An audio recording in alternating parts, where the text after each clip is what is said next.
Já, í ljósi þess að Snorri Másson og umræða á hans vegum sem sagt, þróun mála hér á Íslandi þar sem að samkvæmt tölum Hagstofunnar og fleiri þá verði hér eftir fáein ár eða áratugi Íslendingar jafnvel í minnihluta í einlandi og, og það er það andvaraleysi í innflytjendamálum sem að hann hefur verið að gagnrýna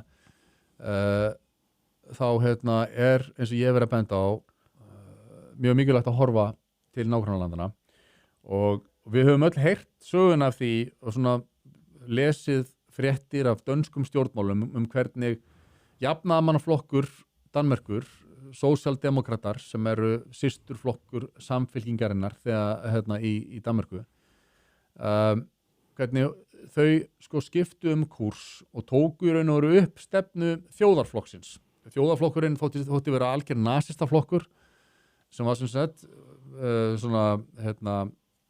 harður á því að Danir þyrfti að fara að taka til í útlendingamálum og stöðva bara svona flóðbylgju flóttamanna og það kom öllum rosalega óvart þegar Mette Frederiksen árið 2021 steig upp í ræðupúlt held ég á þingi jafnaðarmannaflokksins og sagði bara að við getum ekki tekið á móti fleirum við þurfum að gera Danmörku núna óaðlaðandi fyrir hælsendur og við þurfum að stefna því að það komi ekki einn hælsendi.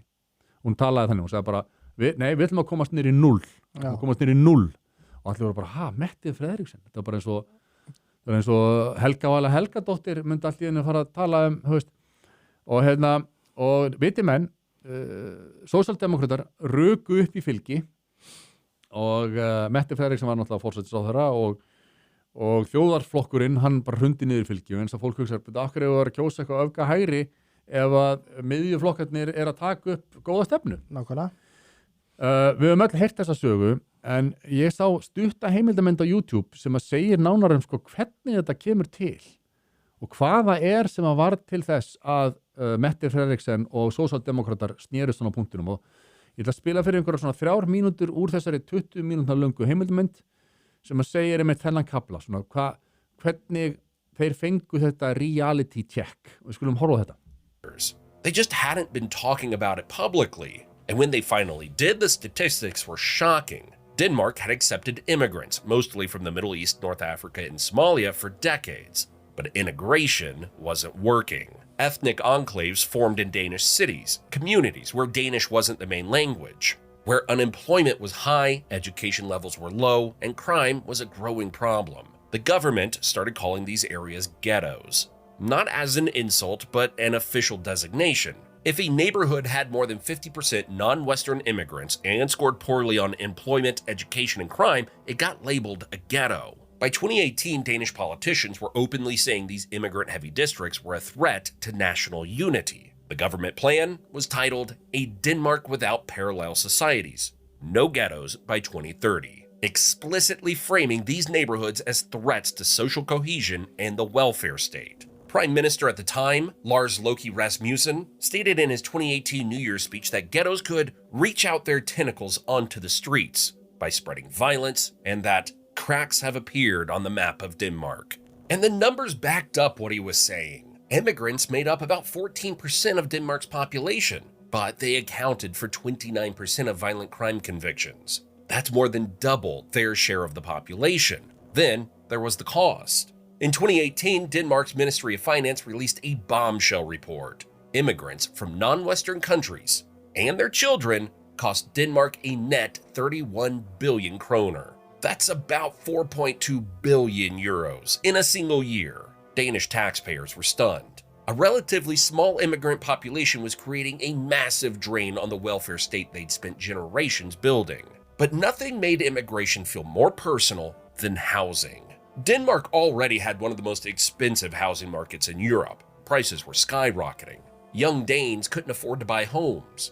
Renters were being squeezed out of cities. And then in 2025, a groundbreaking study came out. It found that over 60% of Denmark's house price boom since 1999 could be directly attributed to immigration-driven population growth. Think about that. More than half of the housing crisis blamed on immigration. The study showed that in areas where the immigrant population grew by just 1% over 5 years, home prices jumped 11% and rents rose 6%. Native Danes started moving out of immigrant-heavy neighborhoods, what researchers called white flight, which only spread the housing crunch to other areas. People were furious. Suddenly, immigration wasn't just an abstract political issue. It was personal. It was affecting where people could live, how much they got paid, whether they could afford a future in their own country. And there was a political earthquake brewing in the background. This is where Danish politics gets really interesting. For years, a far-right party called the Danish People's Party had been screaming about immigration. They were treated like fringe extremists. But in 2015, they won 21.1% of the vote and 37 seats in the Folketing, making it the second largest party in Denmark for the first time in its history. So now they were propping up the government and demanding stricter immigration policies. Here's the thing. Most countries would panic about this. The far right taking power, democracy in crisis. But Denmark did something different. The mainstream parties, including the center-left Social Democrats, looked at those election results and made a calculation. If we don't take this issue seriously, we'll lose everything. So they stole the far right's platform. Mette Frederiksen, the Social Democratic leader, had once criticized Denmark's immigration laws as the toughest in Europe. But by 2019, he was campaigning on a promise to stop immigration from non-Western countries entirely. And it worked. She won. Her approval rating soared. And the far-right Danish People's Party, their vote share collapsed. Because... Sko því að tölurnar, öll tölfræðin og sem að Danirnir voru að horfa í, var þeim orðin algjörlega ljós á þessum tíma að þeir voru að sligast undan þessu flæði erlendra flóttamanna og hælisleitinda sem að komu inn á velferðarkerfi sem að þeir höfðu eitt áratugum í að byggja upp. Og þetta auðvitað ekki komið í jafn mikinn hnút á Íslandi. En það eru raddir í okkar stjórnmálum og í okkar samfélagsumræðu sem að eru á þann vega einhvern veginn að þau virðast vilja gera ekkert frekar heldur en að keyra okkur lóðbeint út í þennan skurð. Já, jafnvel þóttu við séum með þetta fordæmi, Já. þá bara skipti það engu máli. Og og þetta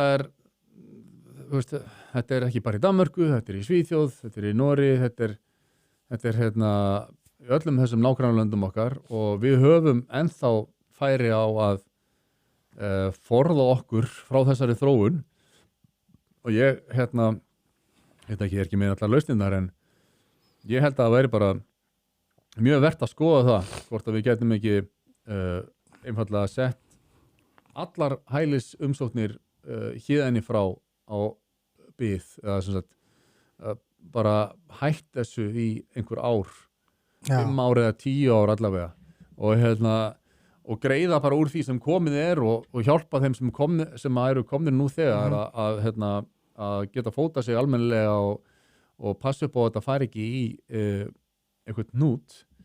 Það er enginn að tala um að fara sko henda fólki úr landi sem að ekki nema þessu glæpamenn. Ekki nema þessu glæpamenn, já.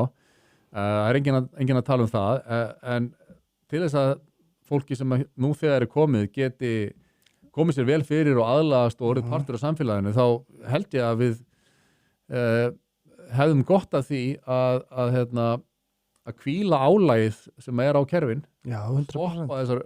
Stoppa þennan innflutning í bili og fara síðan að reyna að hugsa sko, hvernig við getum byggt hagkerfið okkar upp öðruvísi heldur en að sko, tróðfylla alltaf erlendu vinnuafli. Já. Það veist. Kannski að hvetja okkur og gera meira aðlandi egnast börn. Já, algjörlega. En í fyrsta lagi sko, þá er þetta vinnuaflið per se er ekki aðal vandamálið, stóru vandamálið myndi ég segja er fólk sem kemur til þess að koma beint inn á velferðarkerfin. Já. En tölfræðin frá Danmörku hefur sýnt að það er svona óhóflega mikið á hátt hlutfall þeirra sem koma sem að enda uppi á velferðarkerfinu. Þannig að það er dapurlegt ef við ætlum ekki að vakna við þetta og bregðast við þessari þróun. En staðreyndin er sú og það er svolítið fyndið að sjá einmitt viðbröð fólks við umræðina Snorra Mássonar og svona að þau eru að berja hausnum áfram með steinin en staðrindin held ég er einfallega svo að miðflokkurinn mun bara halda fram að stækka og stækka á meðan að ekkert er aðgert í þessu því að allir Íslendingar langflestir Íslendingar að hafa það á tilfinningunni að þetta sé þróun sem að við viljum ekki sjá og viljum ekki fara þangað og þetta er í Evrópu eru viðbröðum við þessu bara rétt að byrja og það mun allt sko stefna að sama fari hér á Íslandi og ég er svona nánast örugur ef við værum með á epicbet.com veðmálastöðul saman hver hann væri þá myndi ég setja allan penningi minn á það að næsti forsætisráðherra eftir kosningar sem verður eftir 3 ár verði Sigmundur Davíð Gunnlaugsson. Það verði bara stærsti flokkurinn þó að samfélkingin sé langstærst ennþá miðflokkurinn er að rísa og það mun bara halda áfram. Kæru vinir, takk fyrir að horfa á stutt brot úr Harmageddon. Við minnum á, það kostar ekkert að brosa og það kostar heldur ekkert að subscribe hérna á YouTube-brásun okkar. En ef þú vilt sjá þáttinn í fullri lengt þá ferðu á broadcast.is og nærðir í áskrift. Takk fyrir.